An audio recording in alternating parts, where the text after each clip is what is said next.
This video is from Irwindale Public Library and is from our Young Adult series. And today we will be talking about organization, specifically organizing our living spaces. To start with, why is it important for us to organize our spaces? First of all, we can know exactly what we own, as in we can know all of the items we have and not get surprised by something that we forgot we owned. And we can also know where everything is, and this helps us not lose track of things. Also, if we have a nice organized space, it does give us a peaceful atmosphere in our home, and that can really improve our mood. And we do know that studies do show that mess and disorganization can actually negatively affect your mood. You may feel a little bit sad, maybe a little less productive. Having a space that is neater will help you to feel better and also sometimes to be able to do more as well. And if your space is organized, you have the mental energy to be able to focus on other things in your life. You can focus on other things you need to get done rather than focusing on feeling stressed about how messy things are. It also allows you to have more personalized space. You can make your space more of your own. You can add little touches that make you happier, that represent who you are. And if we have more organized spaces, that can also often lead us to having less things and can break that need to have consumerism and owning too many items. Lastly, owning a lot of stuff obviously is very expensive when we keep buying things, and having a lot of stuff just can be a source of stress. So next, let's talk about the different methods we have for organizing.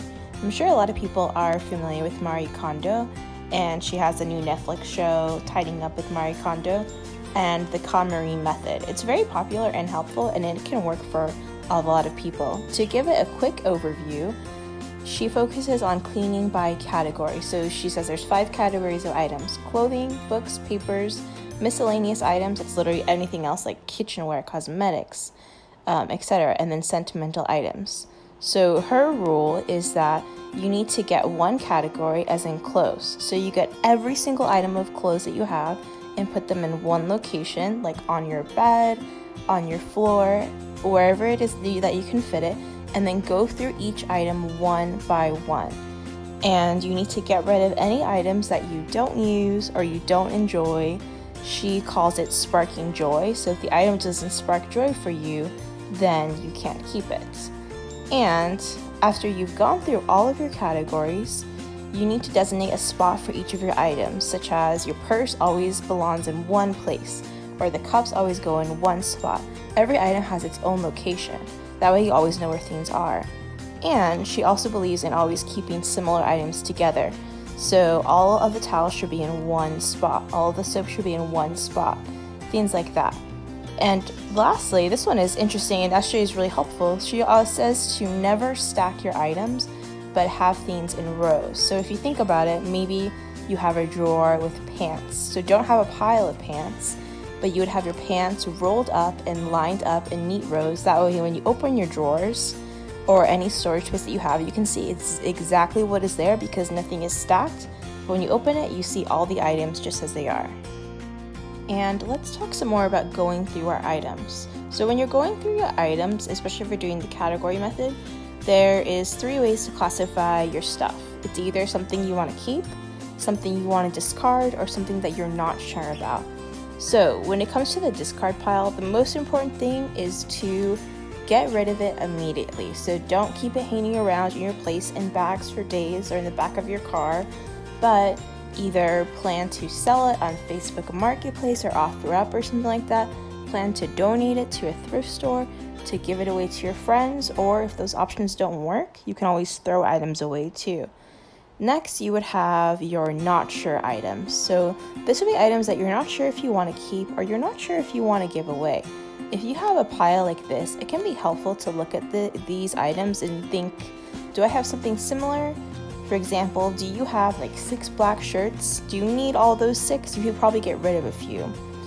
And if you're still not sure for items, what you can do is you can put them in a box or a bag, set them aside for 1 month, put a calendar alert on your phone, and then check in on those items and see, did you notice them when you didn't have them? Did you miss them? Did you want to use them during the month?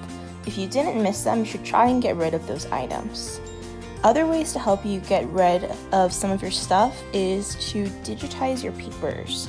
So a lot of us may have a lot of papers that we want to keep, but do you really need the physical paper? If you can go through and digitize, maybe you can even use your iPhone. There's apps like DocScan or just the regular camera. Take photos of your papers, and that way you can safely shred these papers, throw them away, whatever you need to do. Also, sometimes we want to keep, or we have a lot of sentimental items and we kind of don't really want to keep them, but we also don't want to get rid of them. So a great thing to do when you want to remember an item but you don't want to keep the item is you can just take a photo of it. That way you'll always remember the item, but you don't have to keep the actual item itself.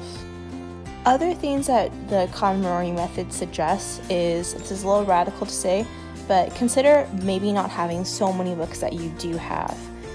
Are you going to reread all the books you do have? You can donate them to a library, to other places. A lot of books are going digital.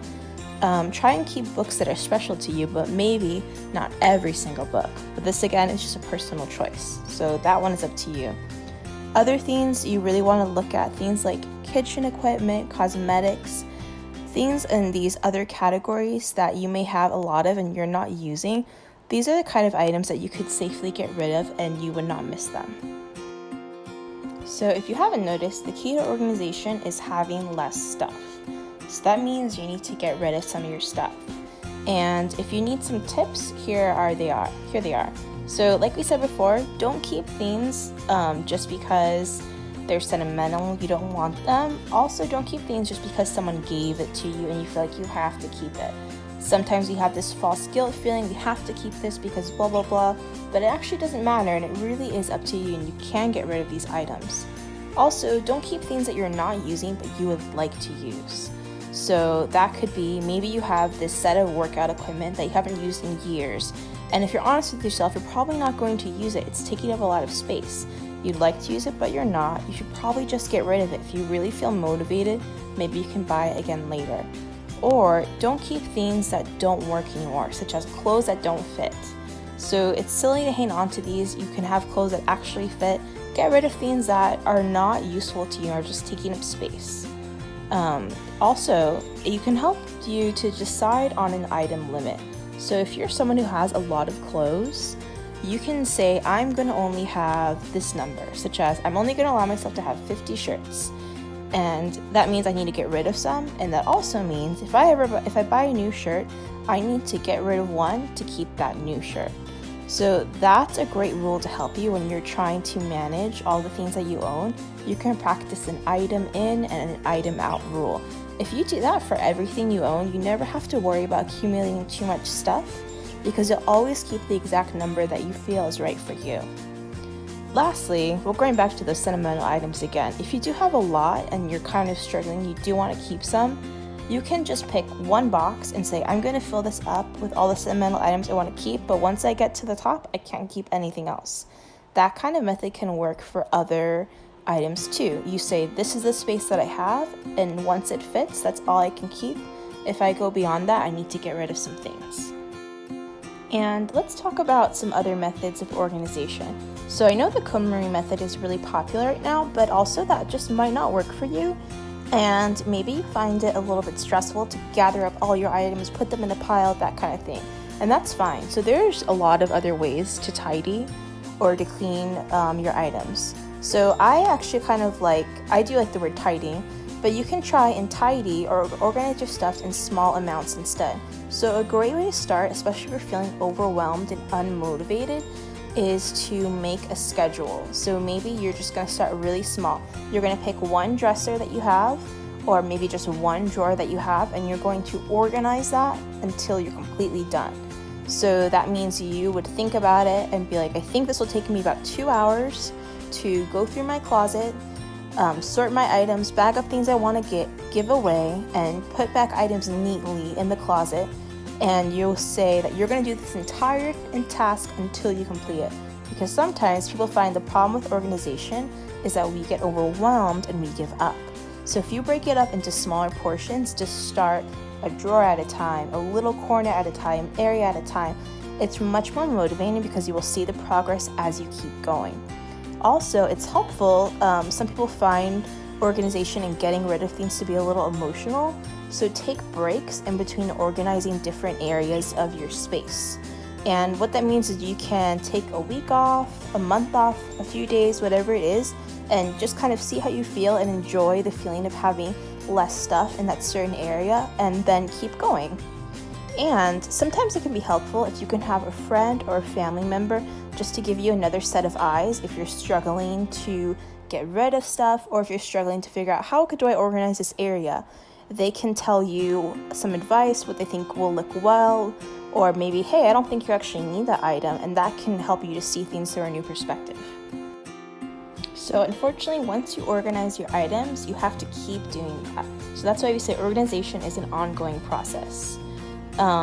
You have to commit to tidying or cleaning on a regular basis, because areas will get messy again, things will get out of order, and you can actually make it really easy. Just go through areas maybe once a week or so and just spend maybe 5 or 10 minutes, look at your closet, fix the items in your dresser, go to your kitchen pantry, organize your pots, whatever it is. Reorder your items so that they are staying to the neatness level that you like. Also, if you do want to buy organizing containers to help you, that's great, but you should try and not buy them until you've gone through your items and you've already given things away. So sometimes you may buy something to help you organize your stuff, but then you get rid of things and you're like, hey, this no longer works for me. So commit to buying some helpful organizing containers after you go through things and not before. Also, when we are getting rid of things, a lot of times we'll find that we don't even miss the things that we got rid of, and we may even forget what we've gotten rid of. So if you think about it, you go through your closet, you get rid of a lot of these clothes, in a few weeks you may not remember that exact shirt that you got rid of anymore. That shows you that it actually wasn't that important to you. Lastly, you really want your space to bring you some peace and not stress. So our space can really make us stressful, but if you can change it to make it more organized that suits your needs, you really will have some more peace in your life. Lastly, we just have a few more suggestions for you.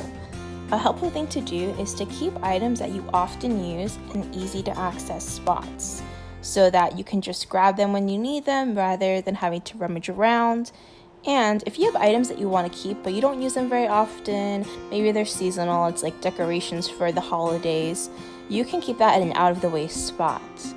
And if minimalism is something that appeals to you, I recommend that you really try it. You may find that you absolutely love it. There's something really freeing in being able to put everything you own in your tiny car, minus your furniture, and just make one car trip. It's nice. When you don't have so much stuff, you will definitely enjoy it. Another tip that people recommend is just stop buying so much stuff, because the problem with organization is just we have a lot of stuff. It could help you to create a 24-hour rule where before you buy a non-essential item, you have to wait 24 hours so that you can really think about it, decide if you need it, and then purchase the item. You may find if you do that, you may not buy as many things. You can make that a longer time period too. It could be up to a week, and you may find that you've changed your minds and you actually don't need this anymore. Also, you can try investing in higher quality items over cheaper items that don't last. So maybe that $5 sneaker that's on sale, it's really not that comfortable. It starts to fall apart pretty quickly, so you don't keep it. It's just kind of like a cheap fashion item. Is not the best purchase compared to getting a nicer pair of shoes like $50 or $100 that will last you a lot longer. So if you use that mindset, that will help you to not be wasteful when purchasing things. And lastly, let's look at a few examples of real-life organization. So our first picture, we have our closet. So you can kind of see we do have those big piles of clothes, and the bottom part of the closet is pretty messy. So it looks like in our second picture, we see they've bought some organization boxes. Looks like they've definitely gotten rid of a lot of clothes. They are doing the method of putting their clothes in rows in those boxes, not stacking them. And it looks a lot better, but also looks very realistic. Like this looks like just an average person's closet. I think a lot of times we see these organizational photos and they feel like they belong in a magazine. It's something we can't do, but these are real world examples that this could look like your closet. And our next one, we see we have this pantry. So it looks a little cluttered in our first photo, and we do see in our second photo, it looks a lot better. They have organized things a little more by category. They do have some items stacked, and that's totally fine if that works for them.